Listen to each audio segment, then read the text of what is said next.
Good morning, क्या हाल चाल है आपके। पेरिस में आज हमारा दूसरा दिन है। पेरिस की वीडियोस आने वाली हैं कल और परसों तक आने वाली हैं।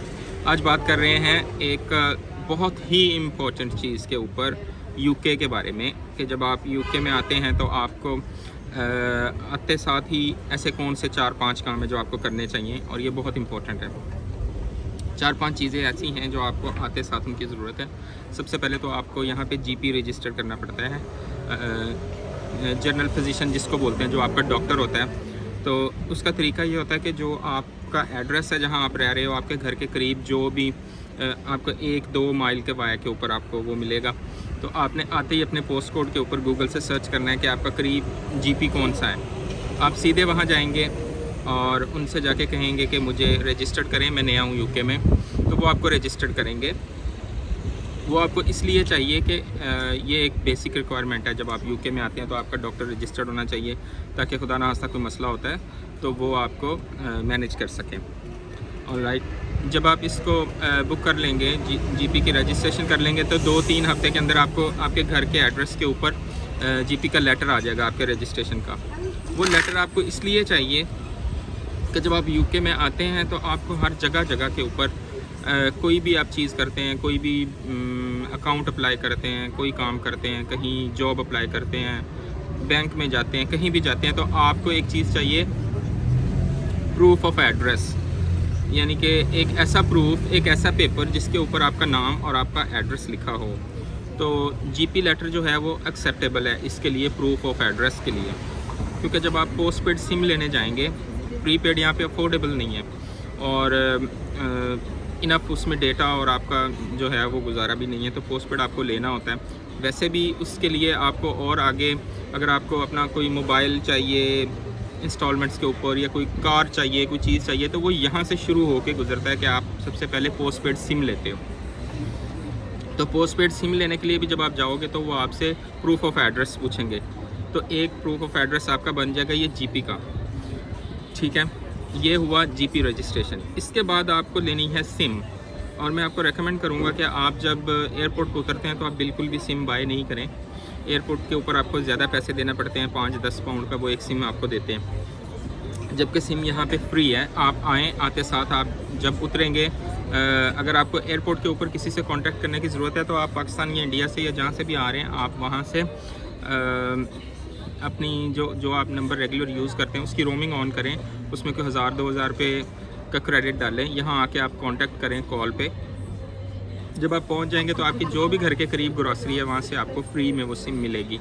आप गिफ्ट आपकी सिम ले सकते हैं, वो ज़्यादा बेहतर है, और उसकी कवरेज भी बेहतर है। मेरे ख्याल से कोई 10 पाउंड महीने के हिसाब से एक गुजारे के लाइक उसमें पैकेज मिलता है।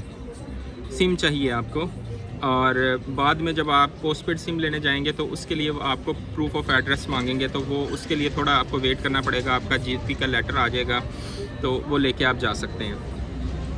और आपको चाहिए बैंक अकाउंट आते ही। उसके लिए भी जब आप बैंक अकाउंट खुलवाने के लिए जाएंगे तो वो आपसे पूछेंगे प्रूफ ऑफ एड्रेस, उसके बिना वो आपका अकाउंट नहीं खोलेंगे। तो उसके लिए भी आपको जीपी का लेटर चाहिए, और अगर आपका प्रूफ ऑफ एड्रेस एक ये वाला बना होगा तो चलो आप वो बैंक में दे के अकाउंट खुलवा सकते हैं। एटलीस्ट 2 प्रूफ ऑफ एड्रेस आपको तकरीबन हर जगह पे उनकी ज़रूरत पड़ती रहती है। एक चीज़ जो आपने तीसरी ये करनी है, वो आपने करना है अपना NI नंबर रजिस्टर करना है, नेशनल इंश्योरेंस नंबर। सो इसमें थोड़ा सा वो आता है कि सम टाइम जब आप वीज़ा अप्लाई करते हो और आपका BRP कार्ड आता है ना, वो आपने पहली फुर्सत में जाके लेना है, जो आपका बायोमेट्रिक रेजिडेंस परमिट जिसको बोलते हैं, BRP कार्ड या रेजिडेंसी कार्ड। आप स्टूडेंट हो या आप जो भी हो यहाँ पे, जिस वीज़ा पर भी हो विज़िट के अलावा, तो आपको वो कार्ड मिलता है रेजिडेंसी का। वो आपको पहली फुर्सत में लेना है। जैसे ही आपको वो बताएंगे कि इस डेट को आपको वो कार्ड मिलेगा, तो उसी डेट में जाके आप वो ले लें, उसमें डिले नहीं करें। तो बायोमेट्रिक सम टाइम क्या होता है कि जो आपका BRP होता है उसके ऊपर ही आपका प्रूफ नेशनल इंश्योरेंस नंबर आ जाता है।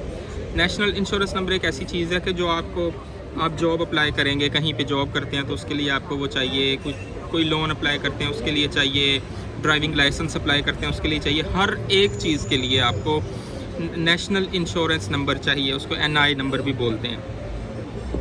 तो वो बहुत इंपॉर्टेंट है। अगर आपके वो BRP कार्ड के ऊपर नहीं आया तो आपको अलग से अप्लाई करना होगा। HMRC एक अदारा है, HMRC, H for hotel, M for mother या Mike, R for Romeo, C for cat और चार्ली। HMRC एक अदारा है, गूगल पे सर्च करें, उनका नंबर आएगा, उनको कॉल करें, अपनी डिटेल्स दें और उनसे कहें, टेलीफोन के ऊपर ही वो आपका NI अप्लाई हो जाएगा। आपका डेट ऑफ बर्थ पूछेंगे, आप UK में कब एंटर हुए ये पूछेंगे, तो वो आपको चाहिए हर हाल में। उसके बिना आपको कहीं जॉब नहीं मिलेगी, उसके बिना आप कुछ नहीं कर सकते। ये हुई 3 चीज़ें। इसके बाद आपको अप्लाई करना है अपना ड्राइविंग लाइसेंस। और आप देख रहे हैं हर एक चीज़ दूसरी चीज़ के साथ कनेक्टेड है। तो ये बेसिक चीज़ें हैं जो एक दूसरे के साथ कनेक्टेड हैं। ये लवाजमात आपको UK आने के बाद पूरे करने हैं। तो ड्राइविंग लाइसेंस यहाँ बहुत ज़्यादा इम्पोर्टेंट है, यहाँ नहीं वहाँ UK में ओके। तो बाय द वे UK का ड्राइविंग लाइसेंस यहाँ पेरिस में भी चलता है, पूरे यूरोप में चलता है, इनफैक्ट पूरी दुनिया में ये चलता है। तो वो आजकल बैकलॉग चल रहा है उनका।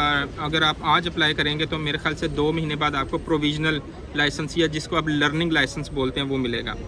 तो आप आते साथ ही 2 तरीक़ों से आप अप्लाई कर सकते हैं। तो आप ऑनलाइन अप्लाई कर सकते हैं, मेरे ख्याल से 21-22 पाउंड उसकी फ़ीस होगी, या आप किसी भी पोस्ट ऑफिस से जो आपका करीबी पोस्ट ऑफिस है, या जब आप अपना BRP पोस्ट ऑफिस से लेने जाएं वहाँ से उनसे फ्री में वो आपको फॉर्म देंगे ड्राइविंग लाइसेंस के लिए। वो फॉर्म लेकर आएँ, उसको फिल करें और उसमें आपका नेशनल इंश्योरेंस नंबर लगेगा। अगर तो आपके BRP के ऊपर है नेशनल इंश्योरेंस नंबर तो ठीक है, अगर नहीं है तो जब आप अप्लाई करेंगे जैसे ही आपका BRP आता है, नेशनल इंश्योरेंस नंबर आता है, तो वो उसमें डाल के आप अपनी फ़ोटो के साथ उसको भेजें। और अगर आप UK रेजिडेंट नहीं, ऑफ कोर्स UK नेशनल तो नहीं होंगे जब आप यहाँ आएंगे, तो आपको अपना ओरिजिनल पासपोर्ट उसके साथ भेजना पड़ेगा। लर्निंग लाइसेंस या प्रोविजनल लर्निंग लाइसेंस या प्रोविजनल लाइसेंस लेने के लिए वो आपको भेजना पड़ेगा। तो इस बात का भी ख्याल रखें आपने जब अप्लाई करें, क्योंकि 1-1.5 महीने बाद या 2 महीने बाद वो आपको रिप्लाई कर रहे होते हैं। तो अगर आपका कोई डॉक्यूमेंट कम है तो फिर से आपको वो भेजना पड़ेगा, फिर से 2 महीने लगेंगे। तो ओरिजिनल पासपोर्ट आपको साथ में भिजवाना पड़ता है। तो जब प्रोविजनल लाइसेंस आपका आ जाता है तो यहाँ पे एज ID कार्ड जो है ना वो लाइसेंस यूज़ होता है हर जगह। आप डोमेस्टिक फ़्लाइट ले रहे हैं, आप कहीं आ रहे हैं, जा रहे हैं, तो ये सिर्फ एक ड्राइविंग लाइसेंस नहीं है, ये एक आइडेंटिटी भी है। आप अपना पासपोर्ट या BRP हर टाइम साथ लेके नहीं घूम सकते। और मैं आपसे ये सजेस्ट भी करूँगा कि आप कभी साथ लेके नहीं घूमें। कोई हादसा हो, कोई चीज़ गिर जाए तो वो फिर बड़ा इशू हो जाता है। अभी पिछले दिनों मैंने अपना वॉलेट खोया, तो उसमें मेरा ड्राइविंग लाइसेंस था। शुक्र है BRP या पासपोर्ट मेरे पास नहीं था, तो वो मेरे सारे बैंक कार्ड्स और मेरा ड्राइविंग लाइसेंस, मुझे हर चीज़ डुप्लिकेट लेना पड़ी। तो वो जब आ जाता है तो फिर वो आपके ऊपर है कि आप कितनी देर बाद उसकी थ्योरी पास करते हो और कितनी देर बाद आप उसका प्रैक्टिकल पास करते हो। तो ये चीज़ें आपको चाहिए UK आने के बाद हर एक बंदे को। और अगर आप स्टूडेंट हैं तो आपको 1-2 चीज़ें और भी चाहिए। आप अपने यूनिवर्सिटी में जाएं, अपना कैंपस पता करें कहाँ पर है, अपने एनरोलमेंट करवाएं। और दूसरा, आपको एक फैसिलिटी मिल सकती है कि जो आप लोकल ट्रैवल करेंगे एज अ स्टूडेंट, आपको डिस्काउंटेड प्राइस के ऊपर पासेस मिल जाते हैं बसेस के और ट्रेन्स के। तो अगर आप स्टूडेंट हैं तो आप फुल पेमेंट नहीं करें कहीं भी अपने ट्रैवल के लिए, लोकल ट्रैवल के लिए। आप जाके अपनी यूनिवर्सिटी से कहें कि हमें तरीका बताएं कि किस तरीके से हम अपना वो पास ले सकते हैं, बस पास या ट्रेन पास या पूरा एक ओवरऑल होता है वो, तो आप डिस्काउंट का वो ले सकते हैं। तो ये थी ज़रूरी चीज़ें जो आपको UK आते साथ ही करनी है। तो आपको अगली वीडियो में मिलेंगे। पेरिस की वीडियोज़ के ऊपर काम चल रहा है, तो वो इंशाल्लाह जल्दी अपलोड करते हैं। Thank you very much. अपना बहुत सारा ख्याल रखें। Have a lovely day.